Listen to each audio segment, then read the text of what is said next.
ये कहानी सत्य घटना से प्रेरित है, जहां विवेक नाम का लड़का अपने कॉलेज दोस्तों के साथ अपने दोस्त विक्रम की शादी में मुंबई से जोधपुर जा रहा था।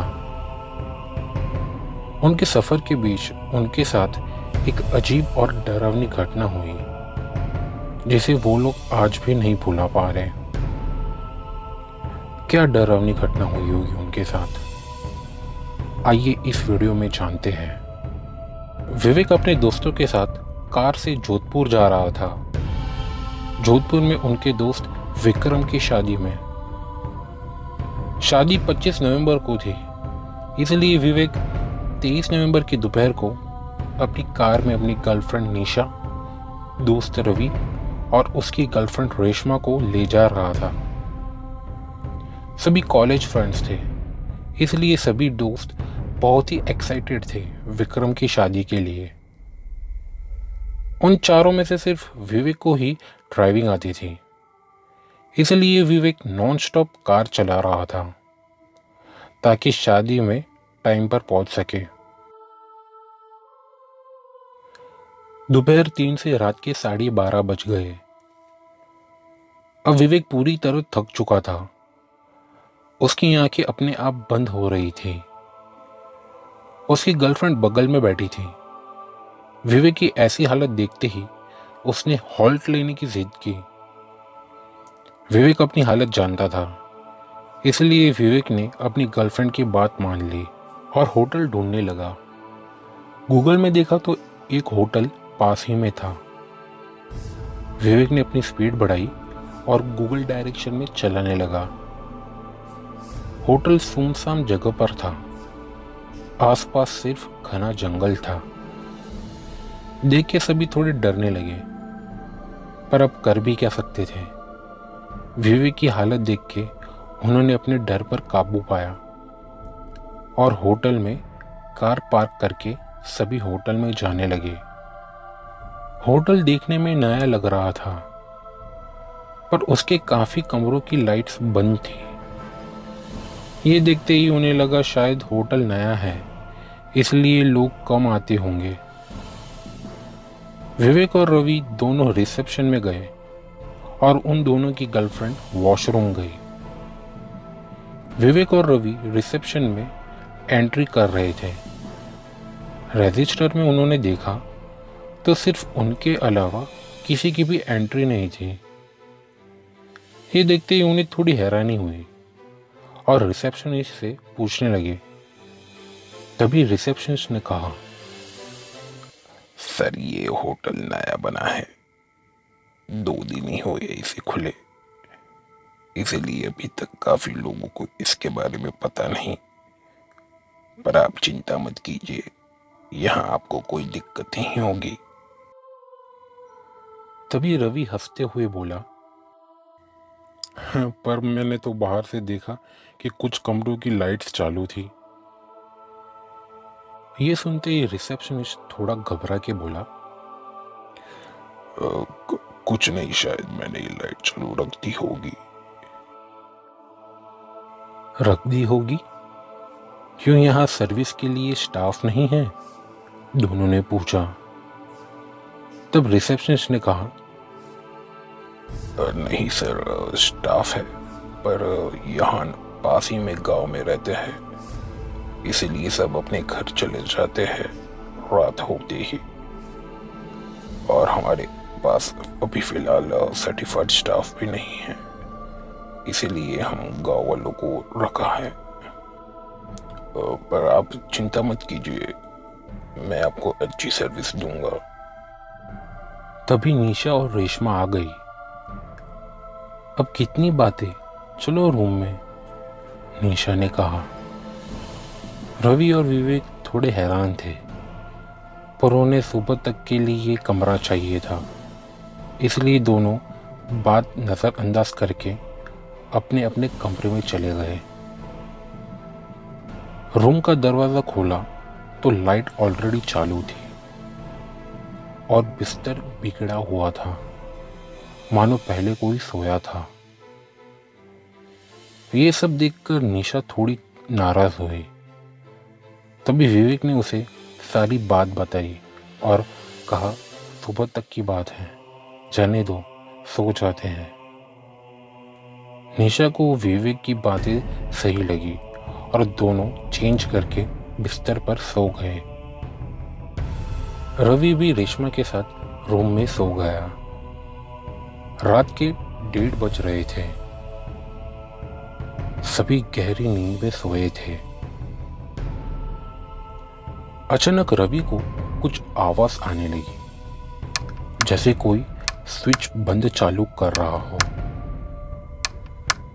रवि लैंप की ओर पलटा तो उसने देखा कि एक अजीब शक्ल का लड़का रवि की ओर देख के स्विच बंद चालू कर रहा था। ये देखते ही रवि चिल्ला उठा। तभी रेशमा भी नींद से जाग के रवि को पूछने लगी, क्या हुआ? तब रवि डरते डरते बगल में लैंप की ओर इशारा करते बोला, यहाँ कोई अभी डरावना बच्चा था जो लैंप बंद चालू कर रहा था। मुझे बहुत डर लग रहा है। तब रेशमा उसे अपने गोद में सिर रख के उसे सुलाने लगी। तब जाके रवि का कुछ डर कम हुआ। और दूसरे कमरे में विवेक और निशा चैन की नींद सो रहे थे कि अचानक विवेक को ऐसा लगने लगा जैसे कोई उस पर धीरे धीरे चढ़ रहा हो। विवेक ने अपनी आंखें धीरे धीरे खोल ली तो उसने देखा कि एक डरावनी औरत उस पर चढ़ के उसके चेहरे की तरफ आ रही थी।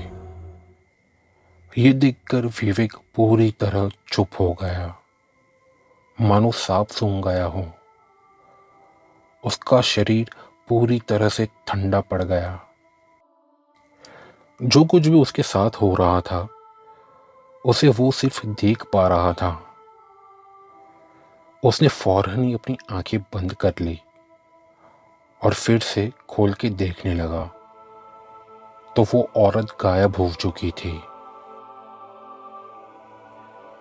विवेक डरा हुआ था पर अपने आप को समझाते हुए कि ये सिर्फ एक सपना था और कुछ नहीं, और वो फिर वापस सोने लगा। थोड़ी देर में उसे बेचैनी होने लगी, इसलिए वो बैग से सिगरेट लेकर बालकनी में टहलने लगा। टहलते टहलते वो रवि के कमरे की बालकनी की ओर देखने लगा तो उसने देखा कि एक छोटा बच्चा बालकनी के कोने में बिना शर्ट के बैठा था। ये देखते ही विवेक ने उस बच्चे को बुलाया कि तभी वो बच्चा अंदर कमरे में चला गया।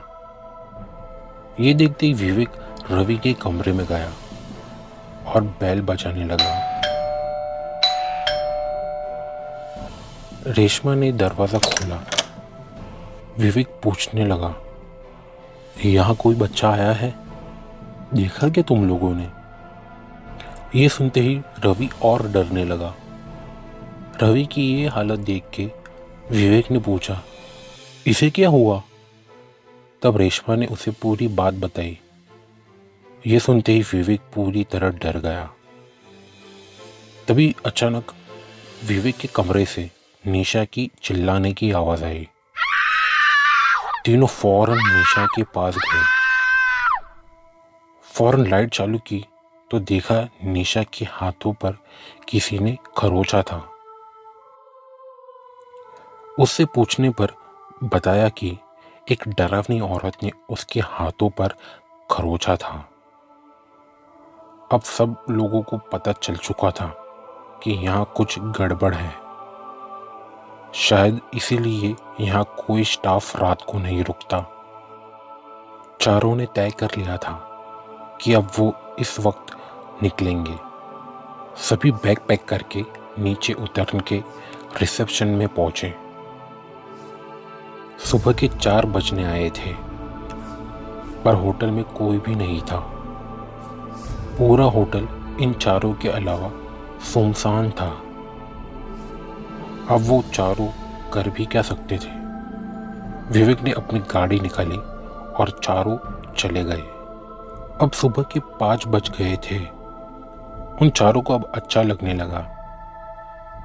पास ही एक चाय की टपरी थी।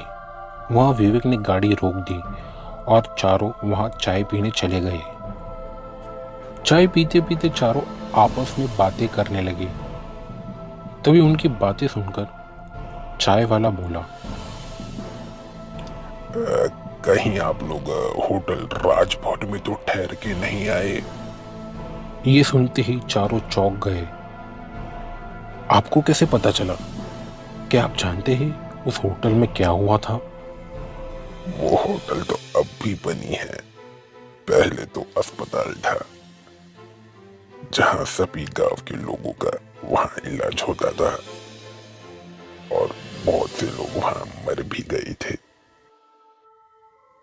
पता नहीं, पर सुनने में आया है कि किसी बड़े बाबू ने वहां अस्पताल तुड़वा दिया और होटल बनवा दी, क्योंकि वहां आगे जाके नेशनल हाईवे बनने वाला था।